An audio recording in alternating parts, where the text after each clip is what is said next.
Oh, we're good. We're live. We Hello, are everybody. live.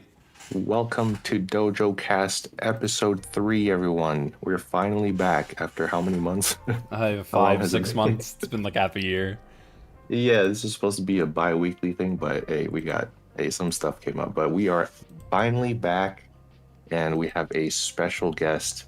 But before I introduce that guest, my name is Hyun, and of course we have Hatena with us. Yo. And our new host and guest for today is we have Stone. I don't know if you guys remember, but that's Travis Stevens. Say hi, man. Yeah. Oh, what's up, guys? How we doing? So you might know me from a little thing from before, such as RHG or Fluid Anims. Yes.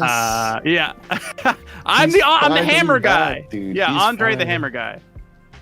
Yeah. I got started animating around like 2005-ish. Started to develop into some web development for Fluid Anims. I animated pretty much non-stop from, I would say, 2007 to 2014, 2015. And for the last few years, I've been doing like social media work. And I learned a lot about video editing, and but now I'm back. Things have changed, and I'm here, and I'm super excited to be animating. I've been animating now for the last few weeks, trying to unrust a little bit. So yeah, I'm just really happy to be here. Yeah, and I don't know if you guys know, but Fluid Anims was the community before Hyun's Dojo, and I looked up to Stone a lot back when I was a kid and getting started in animation. So yeah, we finally come full circle, and Stone is finally with us again. Looped it back. Yeah, I'm so excited. This is like, I mean, this is one of the reasons why the Dojocast kind of sparked back to life, because he wanted to do one. Right? So very nice to have you, Stone. Thank you. So for today's Dojocast, we're just gonna cover a few announcements, and then we're gonna go into the main topics for today. All right. So let's get some basic dojo announcements out of the way.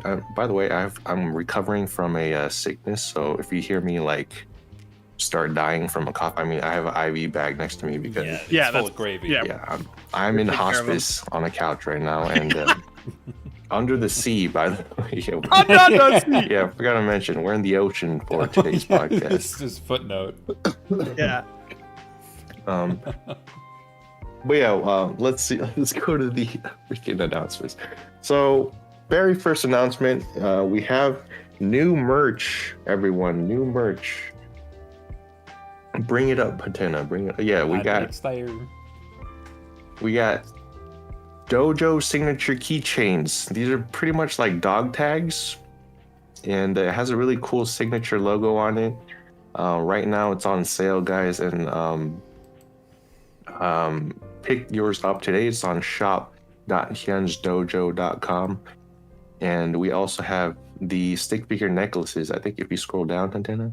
Yeah. Yo. Yeah, those are clean, right? Yes, I like sir, that. yes, sir, yeah. So those are both on sale, guys. The link is in the description below. So pick those up while you can. I think they're going to be on sale over this weekend, and then they go back to normal price. Those are adorable. Yeah. Awesome. Yeah, Is very that your cool. signature on? Wait, is on the is that your signature? It's not my. It just says, it says Hyun's Dojo. Oh, yes, no, dude, Yeah, that's but I did sick. make that signature. I like that. Yeah, I'm proud of that. It looked I pretty like that, dude. Oh, Yeah. sick. Okay. Yo, dude, show the one that has the backpack on it. You see that backpack? Yeah. Yeah. Okay. Just make sure it's a Alright. white backpack. Yeah, It yeah, has make to sure be, it's yeah. white. It has to be white. Has to be. Backpack All not right. included. Yeah, link is in the description, you guys, and it's already on sale, so pick those up. Next on the announcements list, we have new moderators in our Discord server. We got Silly Sally Man as a global mod. Finally, he's been doing a lot of help with us. So Silly Sally Man, congratulations. Yo. We got community mods Inari, Hash, rank mods Takarev, Dual Mods Mads Genetha. New creative model, we have Lava Lamb Chops. In social media managers, we have Kessie, we got Max, and we got Stone. Stone actually is a social media manager now for the dojo, and he's been killing it, right? Yes, I'm gonna help. Hopefully, bring some more attention to the incredible animations that you guys are putting out. Yeah, so like all the recent shorts that you've been seeing, those were all edited by Stone, and he's going to continue to do push out some shorts for you guys, along with our TikTok and Instagram, which were dead before now. But yeah, congrats, Stone. Welcome aboard. Thank you. Yeah, I'm super excited. Yeah, it's crazy to see you just go like head first and just get into things when the second you came back. I can't help it. I tried so hard, dude. The first thing I said, I was like, hey, look, I've been animating for a couple weeks just to prove to myself that this is what I was going to get back to, because it seemed surreal to me. But I just want to let you know, this is what I was saying to Hyun. I was like, I'm totally okay just being a regular user, but I just want to let you know I'm going to be around now. Like I'm actively daily animating. And then it quickly became into, I'm like, okay, so social media manager, I would love to do that. I would like to animate some shorts. I would like to do solo projects. Also, collabs. So podcast. Do it. It's all like whatever you want to do, you can do it. It's pretty much what I was thinking. Yeah. So yeah, I'm having a blast. Rain. All right, next announcement. This is for oh geez. Bye. I'm dying. Sorry. We gotta change his gravy bag of IV. You need a gravy transplant. Yeah, change the gravy. I need more gravy on that bag. All right, rank resets are coming at the end of this month, guys. So if you didn't know already, we're resetting Shinobi, Samurai, and Shogun ranks. So we did some updates to the rank bot in the Discord server. So please resubmit your portfolios while you can. I'm gonna have to do that as well.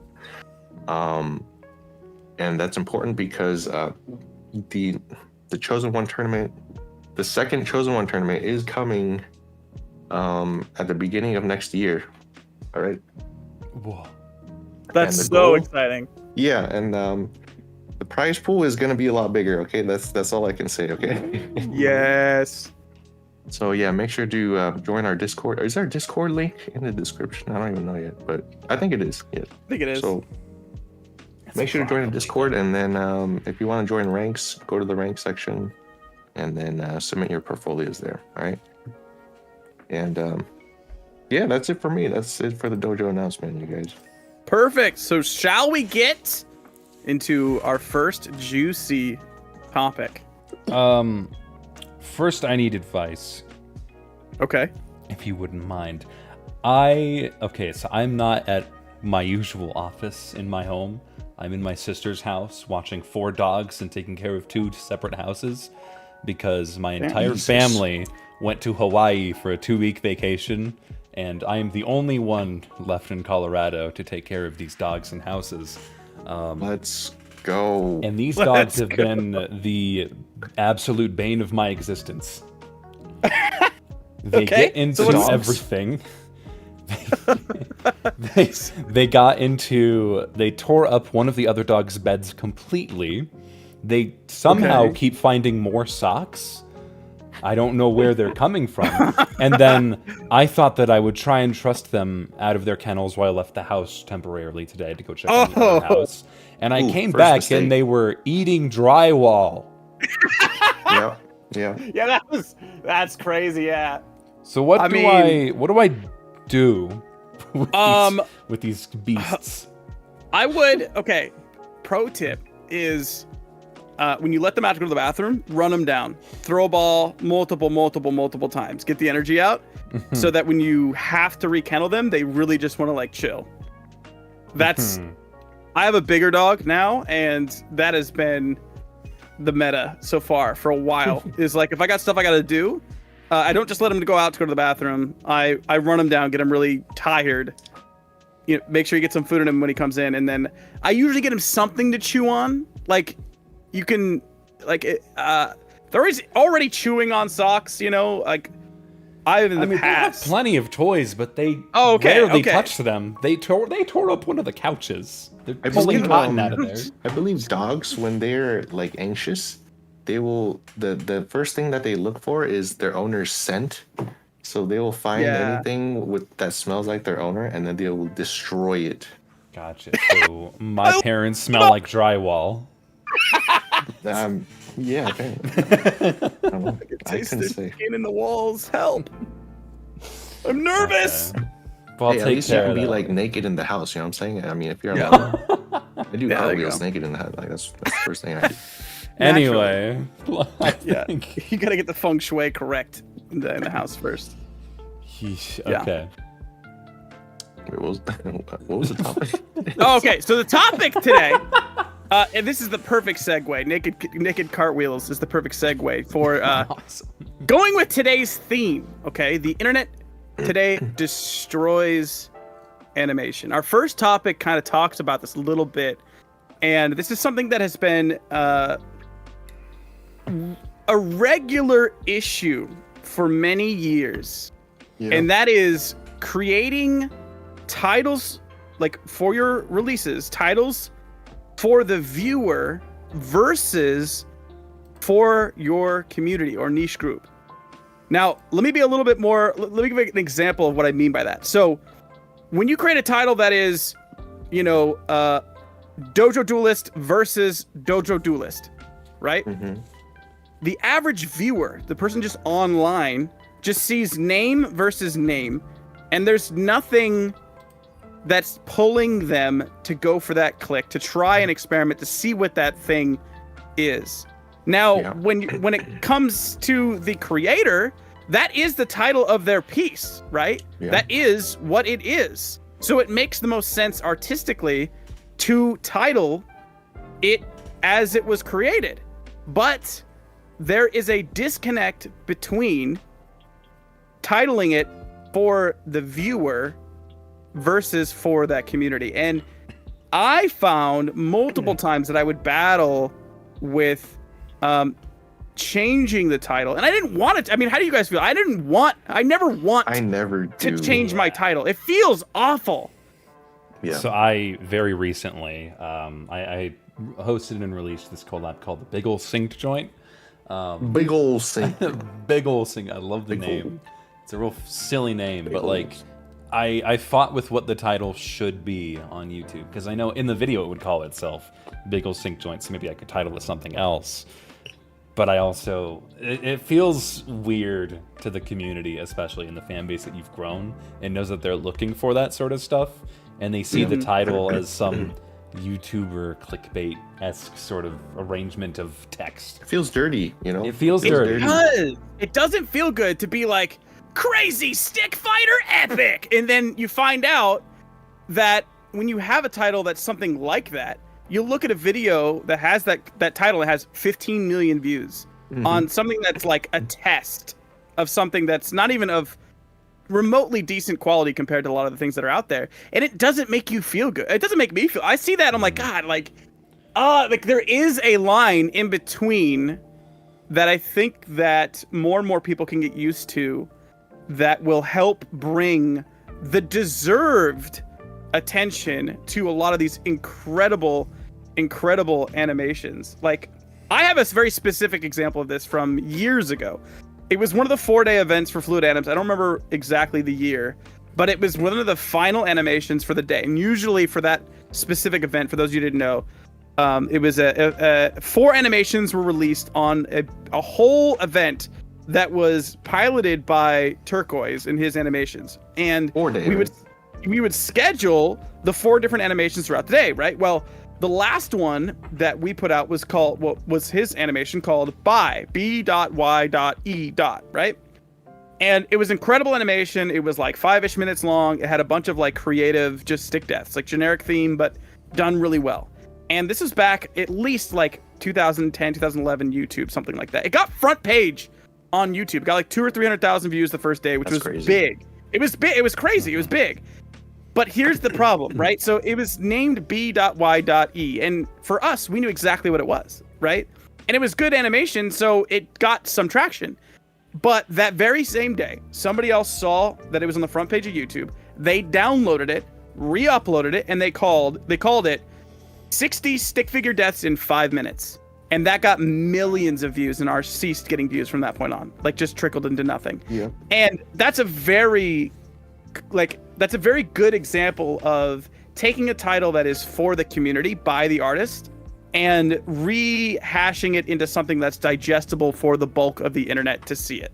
Because then it's clickable. You know, if I'm random Joe Schmo looking at that, I have no idea what that is. But if I'm random Joe Schmo and I see, 60 stick figure deaths in 5 minutes, I know what I'm in for. Click, and then they're not going to be disappointed. So, yeah. I think it ultimately depends on the goals of the animator and what they value more. Because I know some animators don't want to play the whole YouTube game, which at this point, to get views, unfortunately, you have to. But I know plenty of people who don't really care as much about the views. And while they're nice and they get you attention and introduce you to new opportunities, they're not necessary for them. So they can still title theirs whatever they want. But if they want to get more recognition so that they can potentially turn that into a more full-time opportunity in a way, then that's where it gets a lot more tricky. Yeah, I think 99% of the algorithm is the quote unquote clickbait title and thumbnail, right? But yeah, it's like a lot of normal people, they just don't know how to kind of take advantage of that, and they just put out whatever because they're just it's just a hobby or whatever. But I think in general everyone just wants their video to get views, right? Yeah. I have a question, Hyun. Yeah. While running this channel, I mean, obviously, you don't make all the videos. Contrary to popular belief, you don't make all of the animations. But you do title them what the owner of the animation and video asks for it to be titled. Have you ever thought to change the title or alter them in any way to try and gain on the YouTube algorithm? Yes, like all the time, because there are some titles that are just so weird. Like their titles were just like random letters and numbers, But I've always kind of been stubborn in the sense where like I've always wanted to keep it as original to the artist's vision when featuring their animations. And in the past, it worked out really well because the algorithm was different. But now, like after 10 years or so of the algorithm changing and adjusting, it's kind of rough now. So, I mean, I've still just been using the same titles. But yeah, it really does make me think, because I feel like a lot of these animations deserve a lot more views, Yeah, absolutely. Like they super do. I mean, and you guys should see this too, but I actually glad you brought that up, Hatena, how you said, like, it depends on what the person wants. Cause like, I actually never thought of the concept didn't run in my mind that someone wouldn't want more views. But that is genuinely something that's like, I don't care. Yeah, I'm just putting this out there for me and my friends. And if some other people see it, cool. But this is just a hobby to me and nothing more. I have always had this like full volume knob snapped off mentality for anything that I'm into, where it's like when I'm going for it, I want to be all of those things. Like if I saw an animation that did really well and it inspired me to become an animator and want to strive for the quality or the execution of what I saw that it got me to start in the first place. Part of that was because I also would have acknowledged the fact that, wow, so many people loved this animation just like I did. And that's a part of that fuel that wanted me to get into animating. But that's not something that is, one, inherent in everybody, and two, even required. You don't need to go down that rat race. And there's still plenty of people who have gotten jobs with less than 100 subscribers on their YouTube channels, in animation, purely because the skill and talent is there and the right people that needed to see it saw it. And so it really just depends on the journey you want to take and what your plan is, I guess, to what you want to get out of animation, or what it is that you want to get out when publishing your work online. Yeah, that's exactly. I mean, there's I think 4 main ways that people can publish an animation, how they title it. I think number 1 is to get views, which then you'd be changing the title to most appropriately fit what the algorithm would want. There's people who make animations just for their friends. There's people who make animations just for fun, for the hell of it. And then there's people who make animations for their portfolio to get a future career outside of YouTube or Twitter or whatever else has an algorithm. Yeah, I think that's a very good point. Do you think, like, making clickbait titles should be more accepted, or? I think it already is kind of more accepted, at least in my perspective. I mean, compared to like 2014, clickbait was considered a sin. But nowadays, it's like the biggest YouTubers use clickbait, and no one gives a crap. They all understand the YouTube meta. Yeah. It's like, I think there's a line, because I think it got so bad at one point. You remember the time on YouTube where it's like the title was like so far disjointed from what you actually got. Because it literally would, like, they would just take 3 or 4 words that are just popular on YouTube now and just tag it into the title, and then their video would be almost completely unrelated to that thing. And it's like internet society got to the point where it's like, okay, that's unacceptable. But then it kind of rubber banded back to where it's like, okay, if the clickbait title is somewhat on par and is still delivering to me, the viewer, and at least in part what was promised in the title, then I'm okay with it.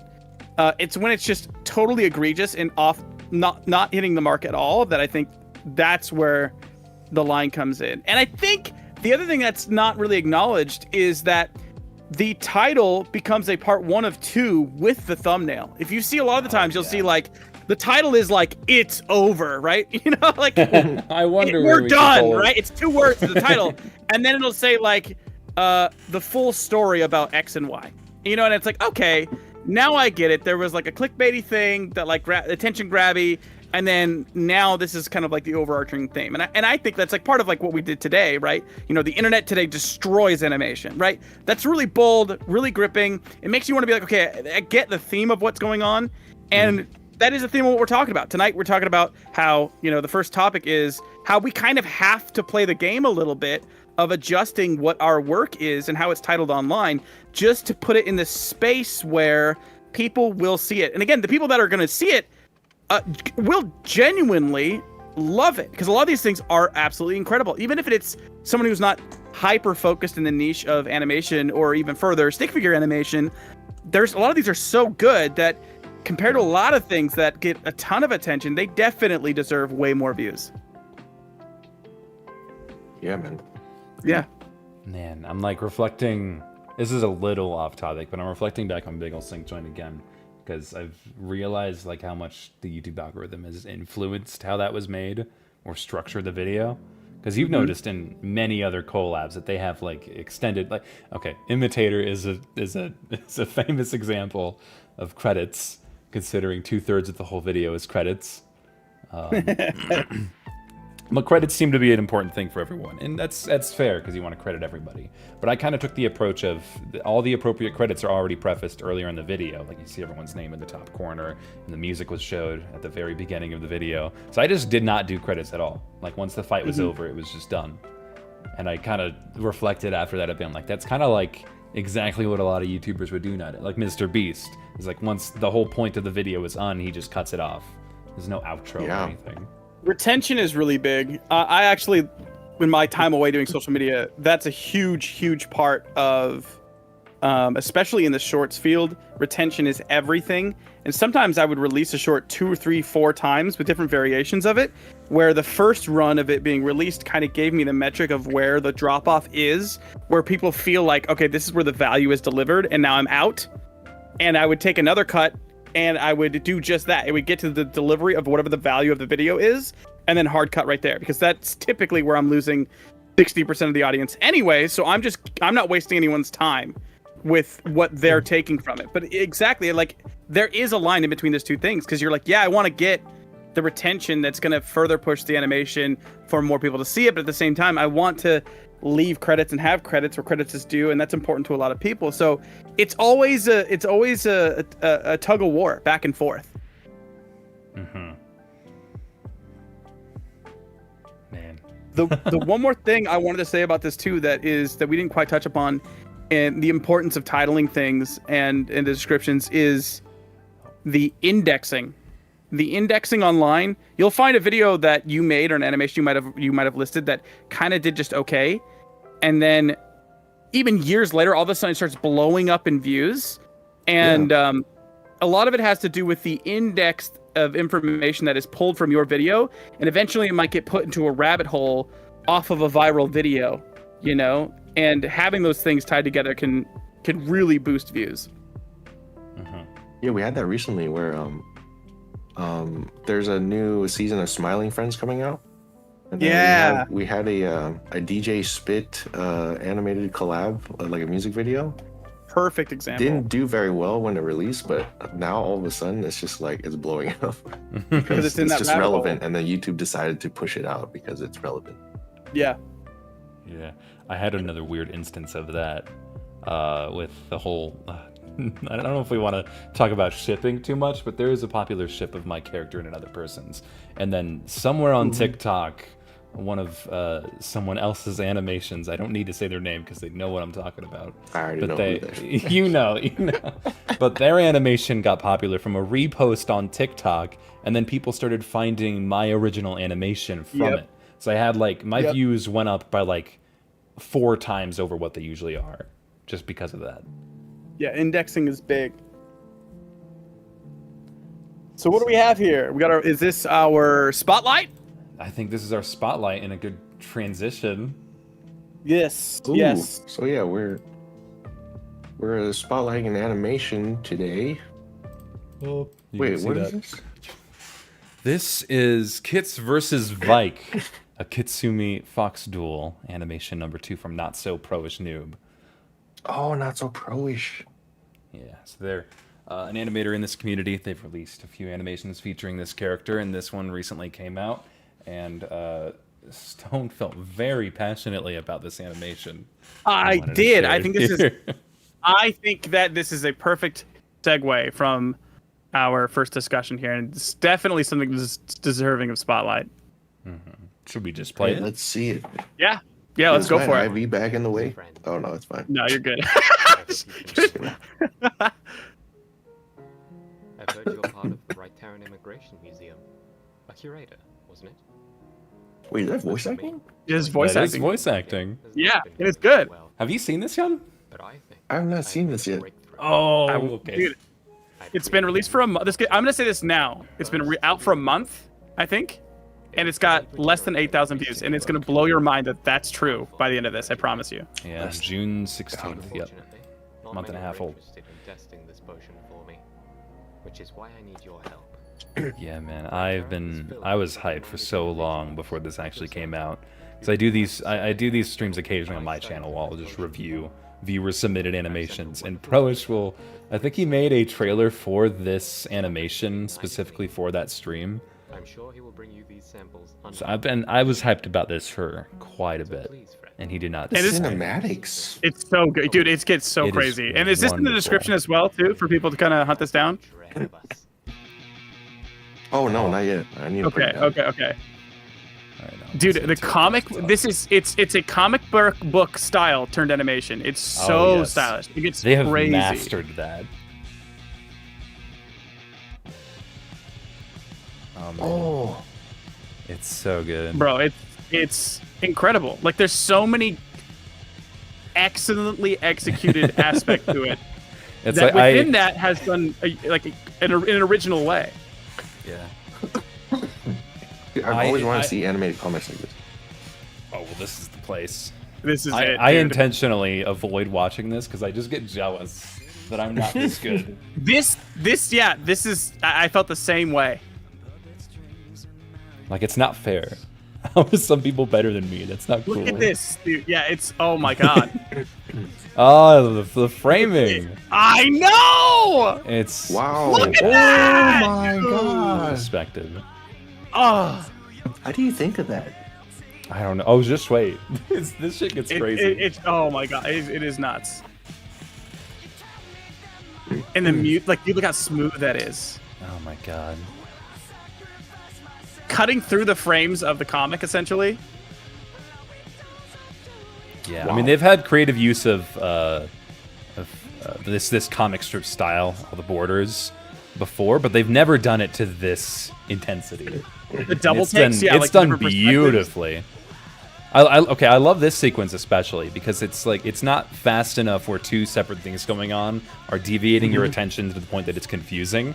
They do it so well that you understand fully going on at both sides of the screen. The music timing is so superb too. Oh yeah. Oh, sound effects. Oh yeah. With the comic book impact frames.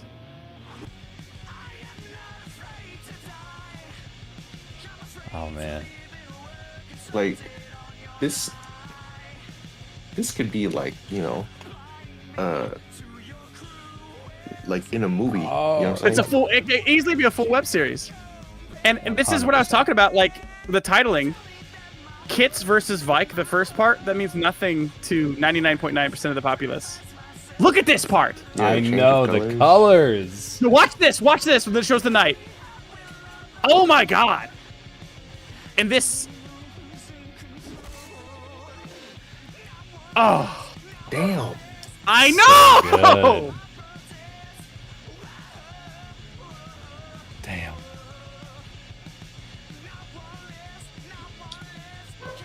Wow.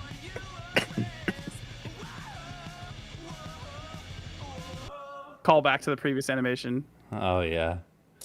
I can see why this didn't get the views that it deserved. It's so well done. Because So well done. because it has a slow beginning, you know what I'm saying? Uh huh. Like it builds up for sure. And the average viewer who like just doesn't know anything about it and would click it, they'd probably click off of it because it's too slow, you know what I'm saying? Mm-hmm. Yeah, and they didn't know what they were being sold, right? When I say that, that comes from like my social media standpoint of like, when you're putting something out there, you have to make it clear to the viewer very quickly because you only have them for a brief period of time, very quickly about what it is that you're going to deliver to them. Mhm. So when you have a title that's Kits versus Vike, which again, this is the artist versus the internet. That is what the title of the animation is. They have a short description which says Kitsumi Fox Duel Animation. Yeah. I myself don't know what a Kitsumi is. That could just be me with boomer speak. So the next part of my brain goes, okay, I know Fox Duel animation number 2. Animation number 2 is super vague and broad, right? So I get Fox Duel out of it. Mhm. If I'm the regular, and that's if I'm actually dissecting the title. I get there's a guy versus a guy and it's a Fox Duel. So with this paired with a slow start, and this is only like one of 2 bigger animations on the channel. This animation, I'm confident in years to come, will pop off once this person, the Not So Pro-ish, continues to release content with these titles, because they're gonna have to brick by brick build their own indexing portfolio on the internet. Like Yeah. as time goes on, let's say there's 10 of these, and people really start to fall in love with Kits. Let's just say. Well, that, you can't even say Kits because like Kits is also a word that can be used for so many other things. Let's say Vike. People fall in love with the character Vike, and they make 10 animations out of Vike, and those 10 animations are at this level and better. Then from there, people can start making fan art, fan animations, and YouTube will be like, okay, this is actually a subset that people are acknowledging and are popular. So they'll start. YouTube will start being like, okay, I'm going to start tossing this out and taste testing it to people within this indexed profile that should be interested in this animation. And if those keep hitting well, it'll keep delivering that over and over. And then slowly over time, since they're the ones basically building their own hashtag, basically, you know what I mean? It'll grow from there. But it's going to take so much time, and something like this is so well done that I think that with some tailoring of title work or maybe thumbnail, or even just doing YouTube shorts to help funnel people to it, Yeah. When I say YouTube Shorts, I'm talking like YouTube Shorts plus TikTok plus Instagram, any of the short formats. To funnel people to this, it will blow up. It deserves way, way, way, way more attention, and it will. Like I said, it's tough for me to see knowing the struggle that they could be going through as an animator, being like, man, I put so much time and effort into this, and I was so proud of it, and they should be so incredibly proud of it. Yeah, 100%. Yeah. And I think Anyways. it's still good to relay the idea that you don't need to be naming your animations any differently if that's not the intention. Absolutely So, not. it's totally Absolutely fine, not. but it's something to keep in mind. Yes. That's how Gilda Guy did it. Gilda Guy like literally built the name for himself. You know what I'm saying? Brick by brick, dude. And it absolutely can be done. And then the reason what helps him is all the fan arts and fan shorts and reaction videos and things that start to help build that profile out. And now you're going to get that fan base that recognizes the name and is going to stay there for it. And it can have that slow start. And it doesn't have to be epic stick fights killer 1000 as the title to get people to sit down and watch it. But it's just a good thing, I think, to point out. And incredible work, Not So Pro-ish. If they're watching this, Yeah, you gotta make some shorts of these, man. yeah. Shorts is big. Big For way sure, to 'cause help. you get can people to do just this. jump into the action and then people will instantly be hooked because there would be no one who like would hate this, like the action No. sequences in this for sure. It's got a little bit of everything for everyone done in a creative way that people are just going to continue to love over time. This part is nuts. Oh, I love this. Yeah. Absolutely. So well animated. The colors are so beautiful. The concept and the timing with like how this guy gets offed, dude, is nuts. Yeah, I'm so jealous. good. Oh. Comic book. Oh, it's so good. I love it. Wow. Alrighty. Well, I think we move into the next topic. Okay, the next- we're already 40 minutes in. There we go. Next Let's topic. go. Okay. The next topic today, this is a little bit off theme, but I think is still something that's really important that I wanted to talk about. What makes stick figures so interesting as a medium for some people to get into animation? Like whether it is just getting started into animating or something that they, no pun intended, stick with. What is it that makes them so unintimidating to get going? I mean, they're the easiest thing to draw in comparison to something like you'd see on TV. I mean, it's an easy way to get an idea across on paper and fast. But some people, man, the thing that I don't really know, even though I mean, we're all subject to this, is why we stay. I think that's I stay more 'cause it's interesting fun. to me. Yeah, I mean, but like, is it more than just fun? Like, is there another underlying reason? Is it more the community around us? I don't know. I think it's fun. Other people think it's fun. It's easy to do. It's got a low skill cap but a high skill ceiling, right? You could, like, anyone can draw a stick figure, right? Like you can, It's the anyone, joke. if you tell someone to draw a stick figure, they can draw a stick figure, okay? But like how well you can animate it and all that stuff, that becomes a little bit of a challenge. And it's just infinite challenges of how good you can make this simple little iconic figure, which you see everywhere. I mean, it's an iconic symbol, right? It's used as icons for like there's a reason why it's used for traffic and stuff. The clarity. Freaking cavemen Exactly. making stick figures. So Hey, yo, they shout can out to do it. cavemen. Shout out to cavemen. The OGs Cavemen of out the there watching community. this. Actual Yeah. cavemen. Invented fire. Yeah, it's just a perfect thing to just do for fun, in my opinion. Yeah. And It's I a know, great learning medium. Yeah, like I know so many people who have started animating stick figures and now it's transitioned into, you know, them drawing and then transferring those skills into like anime or whatever industry that they get into. And yeah, they make a name for themselves, you know? As a skill building medium for learning animation principles is nearly unmatched. Because a lot of what you were talking about, the people that have moved from stick figures into like major, film studios or animation studios, the principles that they learned and how incredibly good they got with them still staying within stick figures allowed them to graduate into the fields with like a bang. I mean, I can't tell you how many times I've seen people that have gone to a 4-year school, had no prior knowledge, goes to a four-year school with a degree, and then they get into a studio position, and they are still having to pick up information and skills that otherwise people who just got started maybe when they were young in stick figures and just learned and grinded it out. Not to say that there's any shade to going to school. I think that's incredibly important and valuable way to learn animation, but it's just to say that there is a lot of value in being able to get into this medium using stick figures, and how much you can truly learn at a very, very high level that translates into a real world career that doesn't necessarily even require you to elevate and leave. There's a lot of people who have made full careers staying within stick figures or G-stick figures that have been able to continue doing what they love to do as for a living. And I think that is the ultimate. If you're happy in doing what you like to do, whether it be as a hobby or as your job mixed together, that's the ultimate.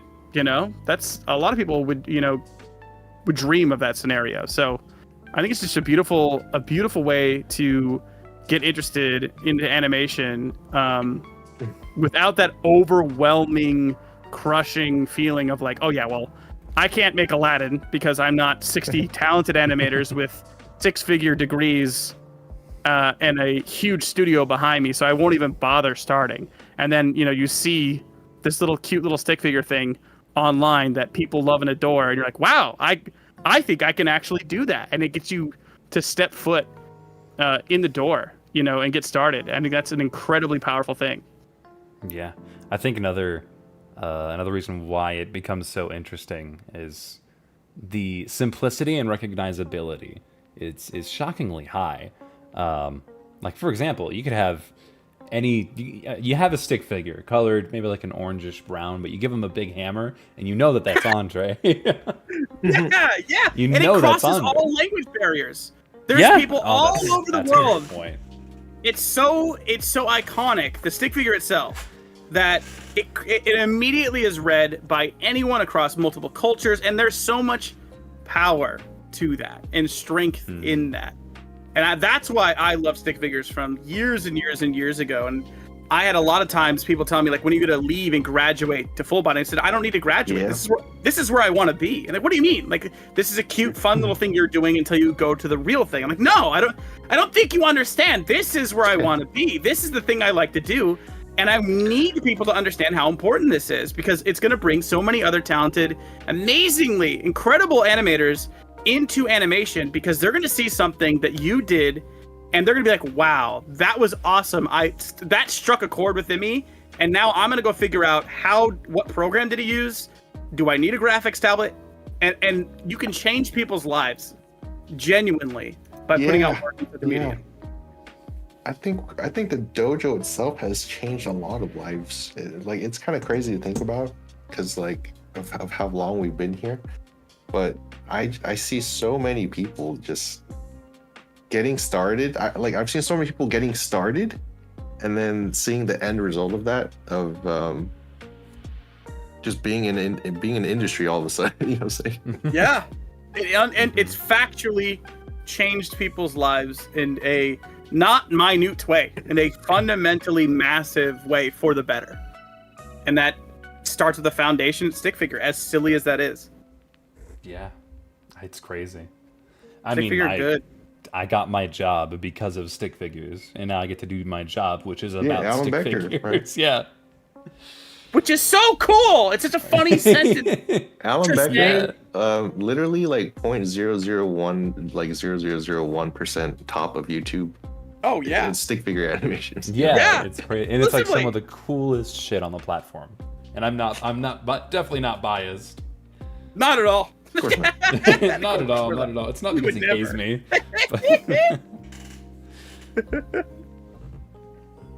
But yeah. Oh, man. I want to look at some art. What about Let's you look guys? at some art. I want to look at some art. How about this Skips? art? What do you think about this art? Skips? Community 125? art. Let's go. Nice. This is money. Wait a minute. Okay, so is this a character that we know of, or just a really stylized? This might be their own character, if I were to guess. Okay. Are we seeing that like sword looks too unique for it to just It be does. a generic stick figure. the buttons? That's bold. Buttons. The gumdrop buttons. Not the gumdrop buttons. Yo, what? Oh yeah, this next one. Yeah, they. That is so sick. incredible. That as a poster would be so sick. And are these going to be linked down below as well, or are these just for our episode yeah, tonight? we'll add those in the credits. In Those the are- description. Oh, cool. So yeah, if you Okay. guys want, oh actually, is this all? Are there more art? Or should There we are just- more. Should we save them for later, or should we just show? I think all we of save them for later. I think we can move into our last topic of the night before we do Q&A. What do you guys think? Alright. them? Okay. Yeah, let's do that. So the final topic of tonight that we're going to discuss before we move to Q&A and answer your questions is, does seeing really impressive animations inspire or intimidate you? And is there a line where it crosses from inspiration into intimidation? 100%. Yep. I mean, for me, I thought of that topic after I saw that Kids versus Vike animation. It genuinely... Yeah. it genuinely crossed into intimidation because it hits so many things that I'm not good at all that I went from being stoked, and I still fully enjoyed it, but I'm so incredibly lost to get to that point from where I'm at now that it actually it was like boot on my neck. Like, there's no shot you're doing this. Yeah, it's You just know? the creativity of all the shots and how they actually blend into each other is like, you can't just learn that overnight. You know, that's like, I don't know how they studied that, but it's just, it's I so think- good to the point where like you feel like you do feel intimidated because you feel like it's impossible to recreate. I think what irritates me and gets me jealous, like really jealous sometimes for like Gilded Guy or Pro-ish, like I avoid watching their recent stuff sometimes because if I watch it, I'm gonna get mad that I'm not them. Yeah, that's a real mental battle of like I love it, but I hate it. Like, yeah, because I it's mean, like it's so incredible. But unfortunately, some people just latch onto that stuff a lot easier. There's some parts of the brain that some people connect easier than others. It's the same kind of thing as when you see like a friend of yours is improving an animation at like 10 times the speed that it took you to do the same thing. Yeah, Mhm. yeah. It makes you feel jealous and angry, but like there's nothing you can do about that. Some people are just built different, I suppose. But like, I think it's important to understand the difference between. God, what am I trying to say here? Stone, save me.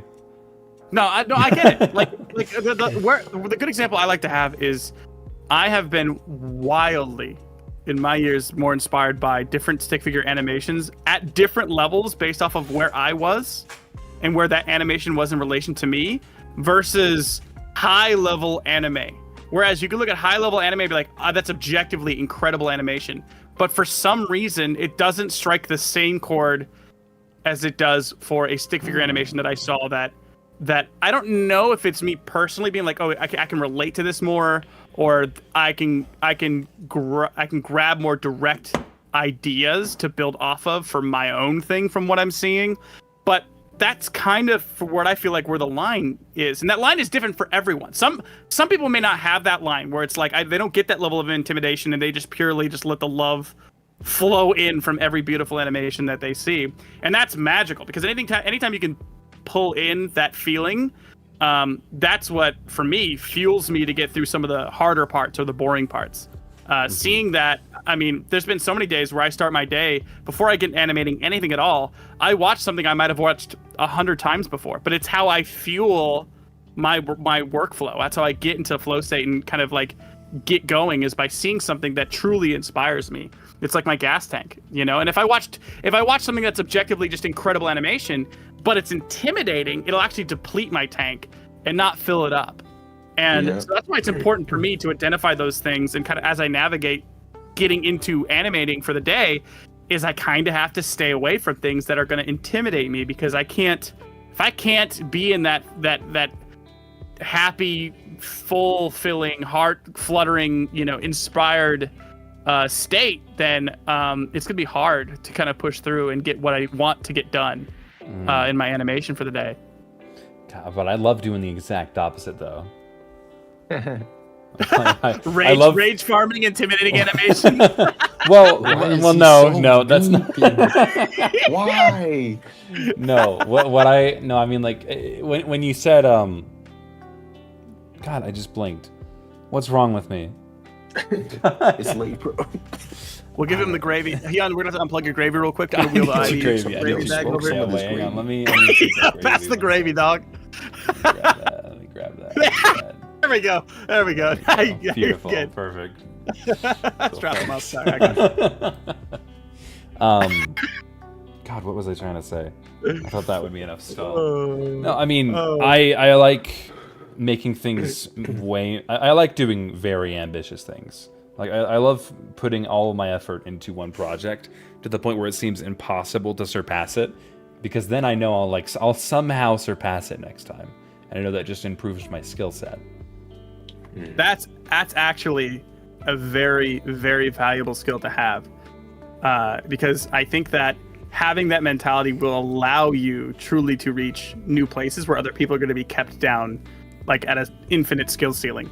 And so just having that in your toolbox for mindset is huge. I don't think that is unique. I will say that, because I think a lot of times people might have a big idea, and as soon as they put it on paper and start going, it immediately crushes them.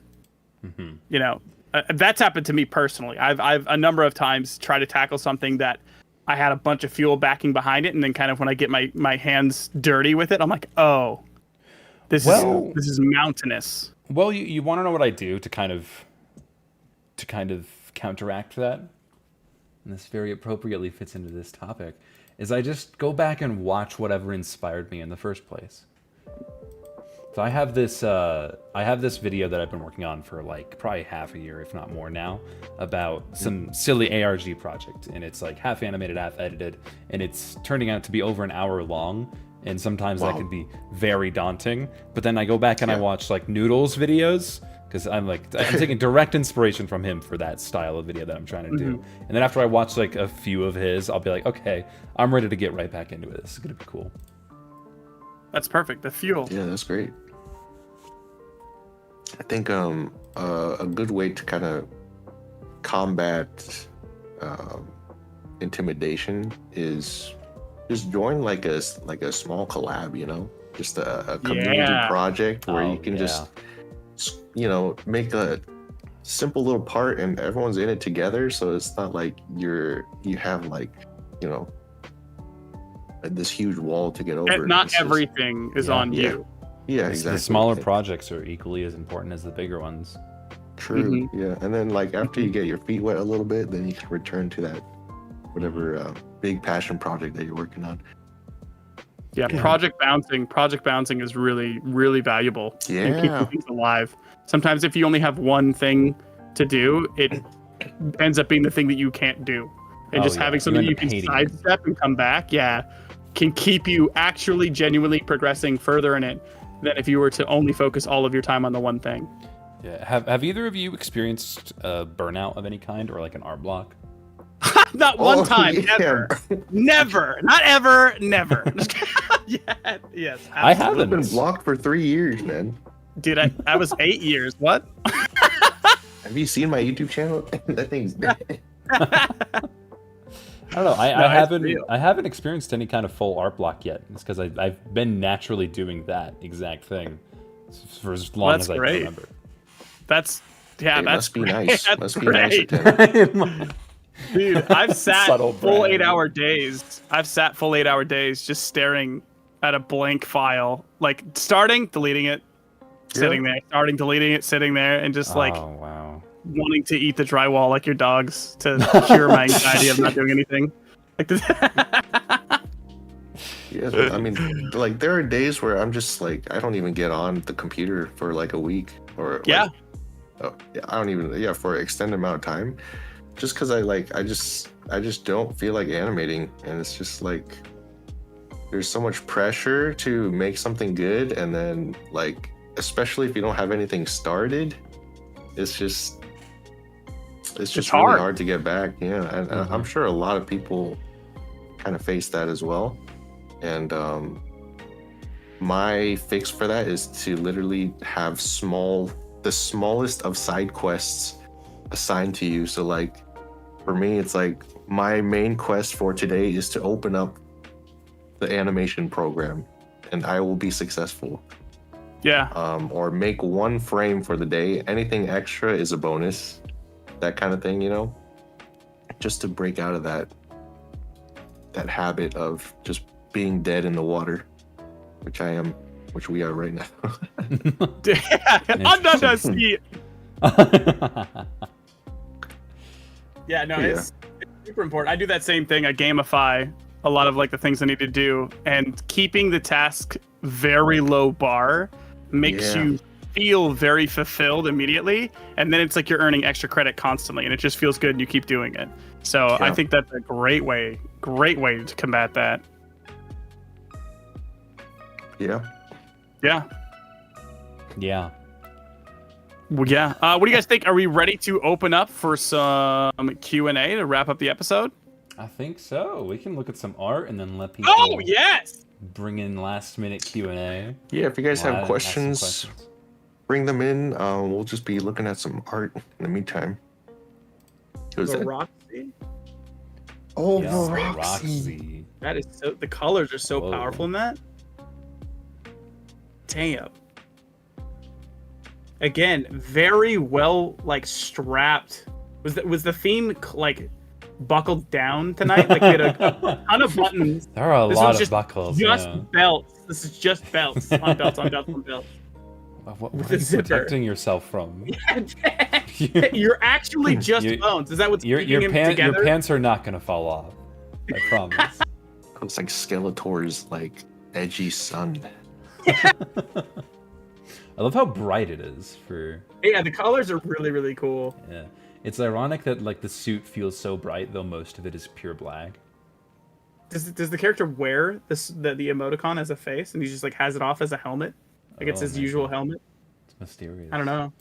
Good art gets you thinking. This is sick. The ribbons. I love ribbons, dude. Ooh, those are well done. I love the realized- clouds. I ribbonify about just about everything I do in animation, whether it's like blood effects or even like the hammer. To me, it's like a big whip.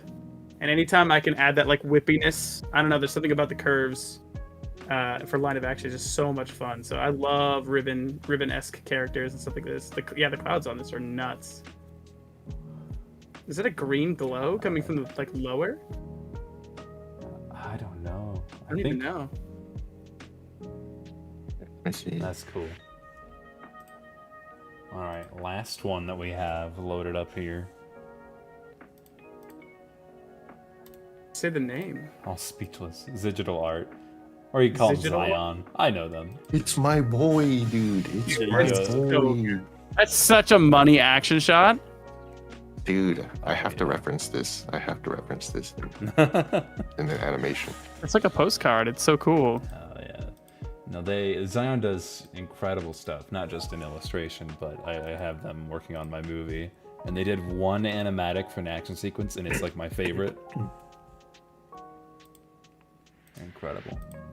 So good. So we do have some questions that just came in. Yeah, Hatana, if you want to grab some of those. Absolutely. Tenacity POV says, Hatena, what was your favorite collab to be a part of the Hyun's Dojo community? A very surreal one. I mean, I would say one of mine, but that's not fair. Because I host, I don't participate. But a very surreal one for me was Imitator 2.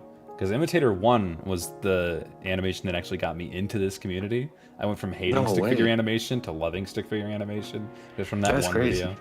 And then I suddenly synced animations were my personality. And then I joined the dojo. And then getting to like co-host the second one while Shuriken was unavailable, but he still wanted progress. So he just kind of handed the whole project to me. And we barely knew each other at that point. I'm like, you trust me with this shit? That must have been crazy back then. Oh, very wild. Yeah, it's probably Imitator 2. That was very surreal for me. Hamstring Q01 says or asks, remember Rebalanced 2? Oh my! Yes, I do. What's crazy is like, I was so stoked for that animation for so long, and there was like, it's a collab, and so many people did so good on it. And I lost, like, I didn't lose it. It was someone else who was in charge of the file. And then right around then is when I got pulled away from animation and I never got to find it, see it again, or anything. No, and I think that was one of the greatest lost things that I was working on was Rebalance 2, because there were just so many incredibly talented animators working on it. That's so sad. I haven't watched that one in a while. R.I.P., dude. Yeah. Who says, I gotta give him a character for this one. Yeah, please, thank you. Hyun! Who was your inspiration and what was the first thing you made? My first inspiration, I need to think about this. Can I guess? Yeah? Was it Unbalanced from Turquoise? No, it wasn't. Was it Shocked from Turquoise? Yes, it was Shock 1 specifically. Yep. Shock 1 will always be my favorite animation, period, because it's just so good. So the combos, the way the stick figures are drawn, the creativity, it's just, and it's so smooth too. So like that Shock 1 I can always go back to and like just be very impressed and inspired off of. Wildly ahead of its time. But I think there was, before Shock, it was xiaochioo number 3. Mm-hmm. Oh, because my dad showed me that animation like 15 years ago on his Sony Ericsson like phone from like 2000. And it was like the coolest thing I've ever seen. And like my dad said he made it for some reason. And then I got inspired. And I started animating stick figures in all the textbooks that I can find. But yeah, that's where that all started, man. It's good days, good times being inspired. So I couldn't help but notice that I wasn't mentioned, but that's okay. That's okay. I didn't inspire you. I'm sorry, man. Hey, we're here now. We're here now, inspiring others. Dude, I wasn't even in the community until 2015. Damn. Lava Lamb Chops asks, I really want to know what is an important thing to keep in mind as a stickman animator, moving to full body characters with not much drawing skill. Ooh, that's a good question. That's a good question. I don't know how to answer that. I think it comes to, if you, let's say you're assuming that you're like, okay, I've been animating for a while. I've been animating a lot of stick animations. And I'm feeling pretty good about it. I want to move into full body. I think most people who are actively doing full body work now would probably tell you to get into anatomy drawing, just doodling figures, just getting used to different forms, because you can absolutely move into it without being the best, artist. But I think that the most people, and I can't say that as someone who is because I'm not, but I think most would say get into just doodling the human body in different forms and shapes. And all the people who are really talented, I see them do that daily. They just spam poses and angles, and they just draw. Yeah, I think the most jarring transition between stick figure and full body is like transitioning from that 2D plane to a 3D plane, right? All the objects have volume now, so you have to just keep drawing like things that have volume, like balls, blobs, flour sacks, anything that has volume, that you can like turn around in space, and then you can, after you get used to that, then you can apply like, you know, all the animation stuff that you've learned from stick figures, and it'll just look really good as long as you learn that drawing aspect. Mm-hmm. That was great. Silver asks, what are your thoughts on high-effort shitposts, jokes, and memes which use complicated techniques or mediums to produce something not bad, but not really serious? So, Meme Dream. Meme Dream. I love Meme Dream, honestly. I hate Meme Dream. Oh, man. Wait, high-effort shitpost. High-effort shitposts, I mean, if they're entertaining, that's kind of the most important thing, right? Yeah. So, I mean, I if like it's the value entertaining, in it doesn't that. matter what it Yeah. is. I like it because of like just how I know that like people were having fun making it, and it shows. Yes. Because Yes. it's just a meme, right? But then like the other side of the meme is that it's a meme, but like, why is it good? You know what I'm saying? Yeah. I think that kind of like represents like the stick figure animation community, because like we're just stick figures, but like, why is it animated so good? You know what I'm saying? Yes, Yeah. exactly. That's- yeah. Exactly. It's that yeah, it's just fun to kind of take people for surprise. But yeah, I'm all for that. Roger Hay says, Stone, this is Roger Mations, and I was wondering who is inspiring or has inspired you the most.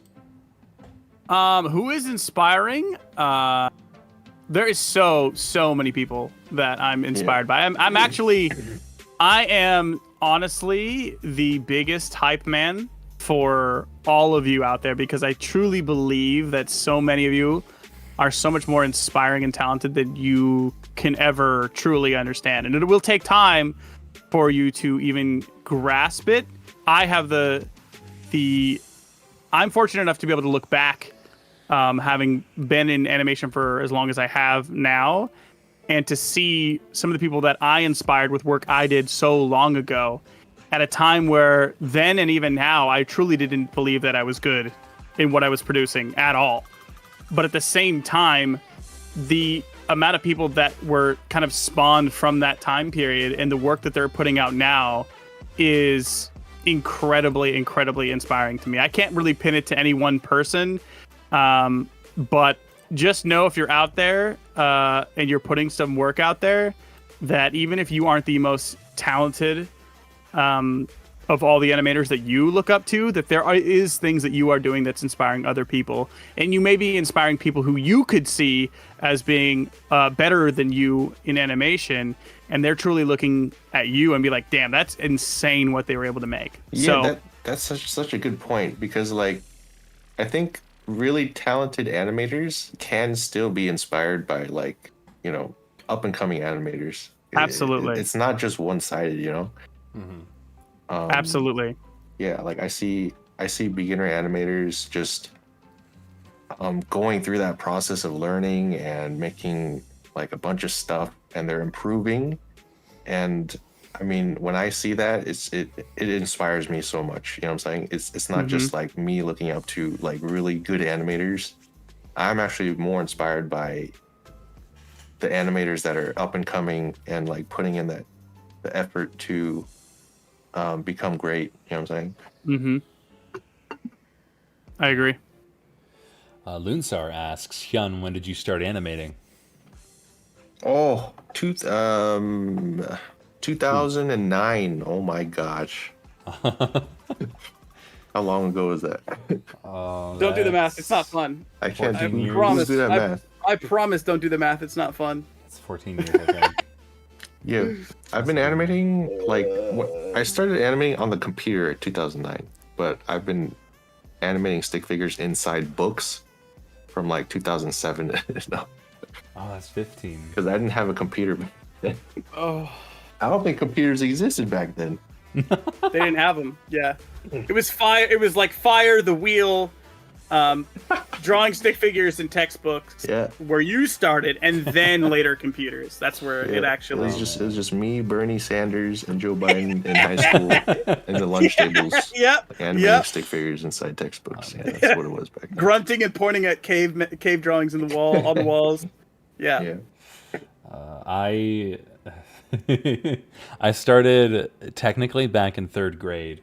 We had a computer class, and they had Pivot installed on all the computers. And I came in during lunch, and I was interested in it. And I was like, man, I want to like press the animate button, and it makes an animation for me. So I made like a very rough animatic, like just rough poses. And then I was like, why doesn't it look good? And I asked a kid next to me, and it's like, no, you have to like actually do every individual frame, every movement. I was like, what? That's stupid. I'm never doing that. And I left and never came back. Like when I first found out you have to redraw every frame, I'm like, there's no way, dude. I was like, no, I'm not wasting my time with that. I had the exact opposite. I had the exact opposite effect. As soon as I learned that, I was like Jimmy Neutron brain. I was so excited. I was like, I can do anything. There's no way. Yeah, I'm I started like 24 20 years. frames in 1 second. I started 20 years ago with a 7-8 year break starting in 2015, 2016, wherever it was. But yeah, 2003, 2004 was when I started. Damn, 2003. That's crazy. Yeah, that's right. Who that asks, okay, well, specifically they said, there you go. Stone! I have to ask! I apologize, but I don't watch your stuff much, but I want to know, where do you see yourself in 5 years? I don't. And not from a standpoint of like I'm dead or something. I toxically live in the present. And I learned that there's a lot of value in seeing, living in the present, not worrying about the future and not agonizing on the past and focusing on your passion. And that's the thing that I've done time and time again that has led me into incredible, impossible places in my life, and whether it was intentional or unintentional. So I actively don't see myself 5 years from now. I see myself today, and I see myself now. It's probably healthy. I'm not That gonna was do inspiring. but Amen, brother. Yes, spend all of your money every day. That's what I'm trying to say. Zero out your bank accounts. Never plan for anything. I don't know about that. But you get what I'm saying. You get what I'm saying. It's not from the standpoint of like tomorrow you're going to die, so live like today's your last day. Mm-hmm. But a certain element to that is, Yeah, it's like don't set expectations for yourself. Live in the moment, and then improve on who you are. Have goals, have a direction, but don't be so rigid in that you have to take these steps to get to this place. Because you never know where you're going to go when it comes down to it. But if you follow the things that interest you the most, and you chase the joy is a leading indicator for the thing you should be doing. When you are doing something and it brings you a lot of joy, for me especially, that has been a leading indicator that I'm on the right path. Well said. Well said. LHB Layakas says, someone who's only been in the Hyun's Dojo for 5 years, what was it like before that? How long has it been going for? I believe it was founded in like late 2012, early 2013, right? I don't even remember. But I think 13 makes sense. I don't like back then it was like I don't think we've really changed much over the years. It's always been kind of the same kind of format. We just looking to make cool stuff together, and it's always been that mentality. I think definitely back in the days, it was definitely more active. Wait, I don't even want to say active, but like people were really passionate back then. You know what I'm saying? From my perspective, people felt a little too passionate about it. I felt It was like I was crazy. I used to be very hated. I don't know if that's just from my perspective, if everyone feels like they're just the worst person in the room at some point in their life. But I feel like I was pretty disliked in the community when I started to gain attraction. It was a double-edged sword because everyone was super passionate with like their skills in animating stick figures, right? But at the same time, they're very prideful. So yeah, there was there was a lot of like, trash talking. Oh yeah, some people were too passionate. Yeah, it was very hardcore Yeah. back in the day, and like RSG battles were like, it was like everything. It was like the battle of pride, your skills, and all that stuff. It was crazy. I think nowadays it's kind of, it's a lot more tame, and we have a lot more moderators to take care of like trolls and all that stuff. Mm-hmm. But yeah, it was crazy back then. Like, I loved it though. Oh yeah, I loved it too. It's great. Rome Knox What says, do you guys think about animating without references? I don't use many references from film. I want to change that, but I wonder what others think. I never use references. I've used references one time, and that was for the Get Stronger music video. The artist xiaochioo wanted me to specifically do Wing Chun at some point. And so I watched for like a day. I watched to like Wing Chun to like understand what it kind of looks like. Outside of that, I don't personally do too much direct reference. It's more so in being inspired by things. Yeah, I really don't look at a lot of stuff, and that's part of why I don't improve very fast. Honestly, I don't think that's necessarily a good thing. I probably should be looking at more references. Yeah, I reference all the time, especially when it comes to animations and even like art.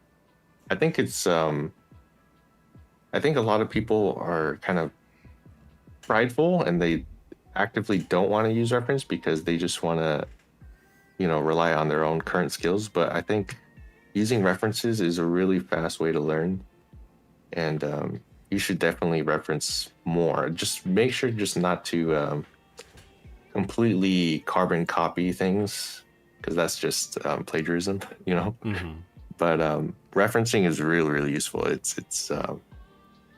It's helped me shape my style, and like when there's things that I'm completely lost with, I just go out into the internet and try to search things that I want, and it usually works out. So yeah, you guys should reference more, man.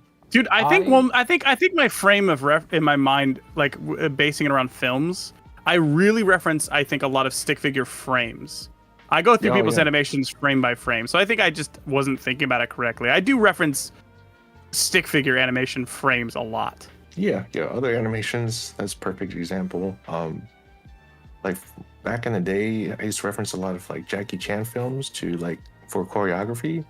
Cause, that's big. Yeah, Jackie Chan does a very specific editing that's like uncommon in Hollywood.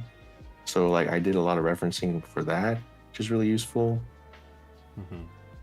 Yeah, it's just really useful, man. There is this very interesting psychological concept called Fantasia, and it's like a spectrum. Some people have closer to what is called hyperphantasia, and I forget what the other end is called, but essentially what it means is your ability to replicate an image in your head clearly. Aphantasia is the other term. Aphantasia is the inability to build any sort of picture in your head at all. Oh, okay. And hyperphantasia is being able to envision things super clearly and create something from nothing, having not seen anything. I'm closer on the spectrum to hyperphantasia, being why I don't ever feel the need to use a reference. While cool. I know several people who have varying different kinds of aphantasia. Undermine Blocks, one of our 3D animators in this community and a close friend of mine. If I remember this right, I could be a little wrong, so don't quote me on this, but he said that he's closer to aphantasia in the sense that he can picture things, but it like flickers. That's so it's wild. Very difficult. I remember learning about that, and it blew my mind because I thought that just everyone could see the things in their mind. And a good test for this, there's a fun test, and everyone right now can do this. You guys as well as that are viewing. So what I want you to do in your mind is I want you to picture a plate. Okay, and I want you to put an apple on that plate. Now think of this as a 2D drawing. Okay. Now, Hyun, are you seeing the plate and the apple in your mind? This is the first layer. How can I can't really tell. Like how Okay. Say, Hatena, can you see a plate and an apple in your mind? Oh, perfectly. Okay, now is the plate white and the apple's red, right? Yep. I assume. Now, can you make it 3D, rotate the plate and see the apple and turn the apple blue? Yeah, let me one up you here. Okay. Are you Yeah. able to like Do I have to close my eyes? No, you don't. No. I don't. You don't. Are I you can just- are you yeah. able to place things in your physical space? Yeah. Yeah. Yeah, Hyun, I can you put do that. I can What take the that hell? blue apple. I can put that blue apple in my mind on my desk, Yeah. and I In can my see mind, it on my I desk could without looking at my desk. I could place my mom sitting right next to me, judging me silently. And I Your could see her mom? perfectly. Yeah. Your mom? My mom. Your mom. You My can mom. Yeah. Yes, I materialize can. your mom in your head I- next to you. In my I head next didn't to me, know. physically. I didn't know that people can't do that. That Yeah, that that- blew my that mind was that people crazy to can't me. picture things like that. Okay, I can't. I can't do that. So were you able to do the plate though, the 2D plate with the apple on it? Could you picture that? I mean, I know what a plate looks like and what apple looks like, but I don't know if I can like. You can't see that in your head project though. I mean, So So it'd be closer to the first one you said. It is a spectrum. It's not like yeah. most people can't I just think I that can or I might can't. be pretty It's low both. on that spectrum, to be honest. So the reason that I bring this up is I don't want anyone to feel like they need to use a reference or that they shouldn't be using references at some point, because it entirely depends on how you envision things, because it turns out not everyone sees the same way, not everyone thinks the same way. Yep. But also don't let it discourage you if you are closer to aphantasia, because one of the co-founders of Pixar has aphantasia. They can't picture Yep. anything. Rubber Ross, Yeah. a popular art and animation streamer on YouTube and Twitch, he also has aphantasia, and he has spoken publicly about that multiple times. So you can still be an artist and create incredible things with aphantasia. It's just a different way of people thinking and seeing the Yep. world. But I think Yep. it's very important when discussing references, Damn. needing them or not. Man, I want what you guys have. What's in the water? Yeah, it's a really cool thing to just to like even just know. I remember that blew my mind. It really is such a cool thing. For sure. Yeah, I don't see anything, dude. Damn, that's a shame. That's funny though. That's actually fire. Sanja X Shutter, I probably said that wrong. My apologies. Asks, This is the last question, I believe. we got 3 more after this. We'll try and Oh, get 3 through the more, rest okay, of this got quickly.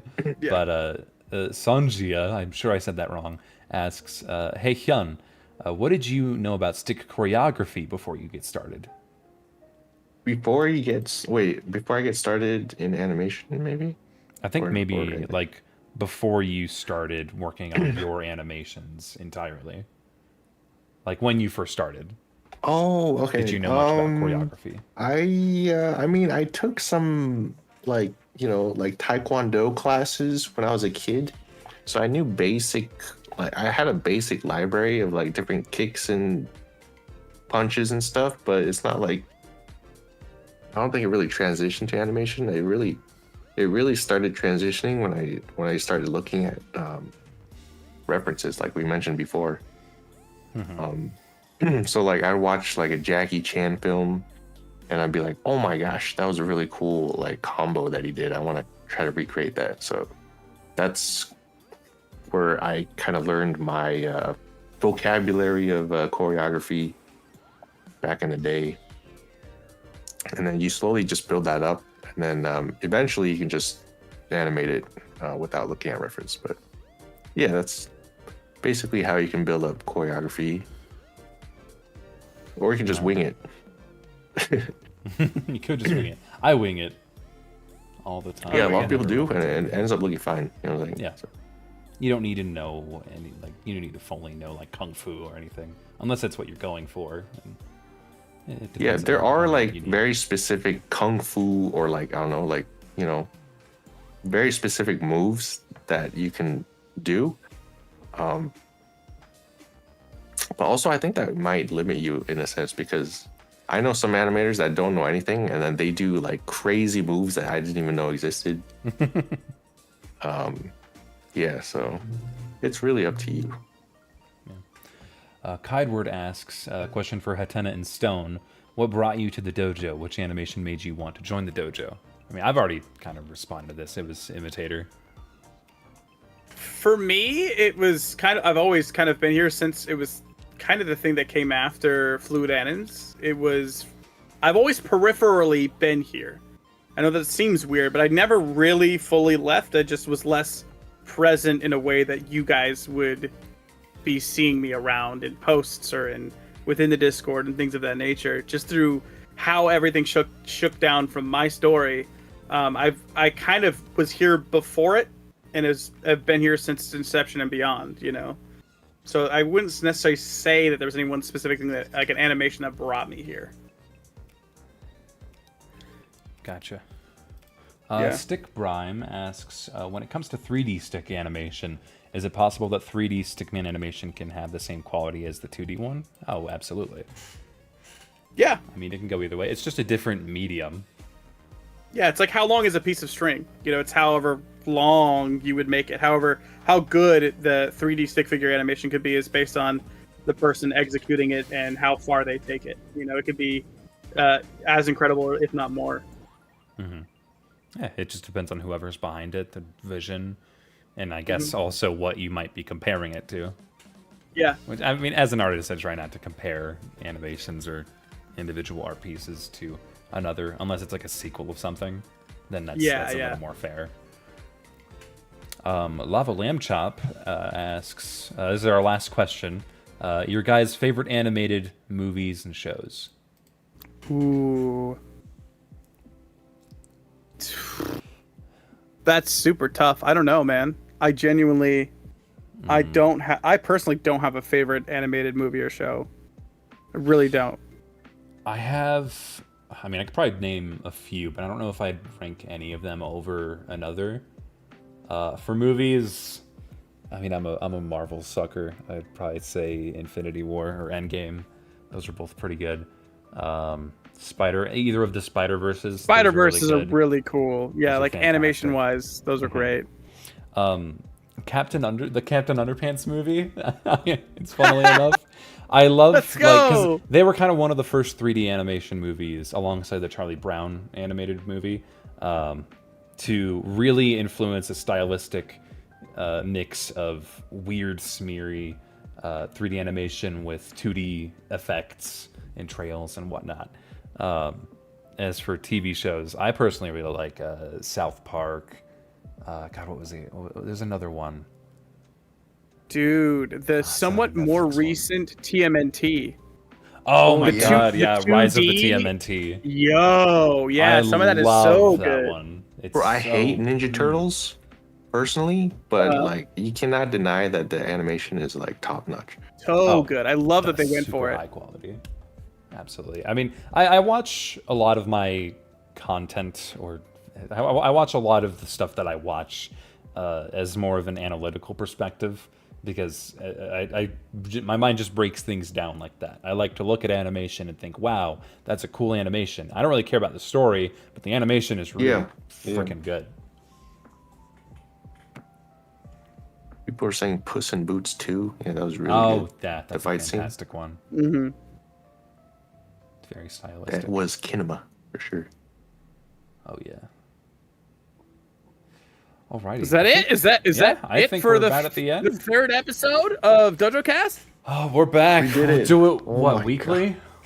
Yeah, weekly. This is great. I had a lot of fun. Yeah, this is really good. We have a lot of fun. Hyun, I hope you get better. Let me give you gravy back to you. I need to give give you the gravy gravy back, back. dude. There we go. Yeah, give him the gravy back. There we go. There you go, man. So yes, Oh. 7 p.m. Pacific Standard Time, Saturdays is our tentative schedule for Dojocast. We will have more topics to cover, along with art and spotlight animations every week. I would love to be looking back. I haven't been reading the chat too much, but I would love to see what you guys thought personally of the episode in the comments below. So if you're currently watching live, or you're someone in the future, hi future people, please leave a comment and let me see what you think. I would love to see what you have to say and include, grow this as we go. Absolutely. Yeah. Also, big thanks for Stone for setting and Hatena for setting this podcast up. I literally didn't do anything. It was all these guys setting it up for me, and that's usually how it is. So I'm glad I got like talented guys on the team making stuff happen. So I appreciate that. Oh, you know who we need to thank? We need to thank who? Sareth. Let's Sarah, go, dude. Sarah. Sarah, Behind the that's scenes, it. mod. Yo, Sarah's Sarah's behind the clutch, scenes, dude. doing mod work. Damn. Giving us the questions that you guys are asking, making sure things are running in the dojo. And they also look for all the art. So if you have art, make sure to spam their DMs. He loves all the that. time. Exactly. He loves doing Permanent. that. Make his endlessly. Discord unusable. Unreal. I'm kidding. I'm kidding. Please don't. Please don't do that. Yeah. Fine. Please really don't do that. He's panicking. Oh, no. Yeah. If you guys want to have your art featured for the next Dojocast, make sure to join our Discord and post in the art portal channel, and you may have a chance to get featured. Same thing for animations, post it in the animation portal. There's a link where you can submit your animations, the Google form link right below. Cool. Wow. Wonderful. Yeah, and buy some dojo merch in the shop. Get that dojo Get that dog. keychain, dude, and the sticker on the chain. Oh, the necklace. Yeah, we got no sponsors, so we got.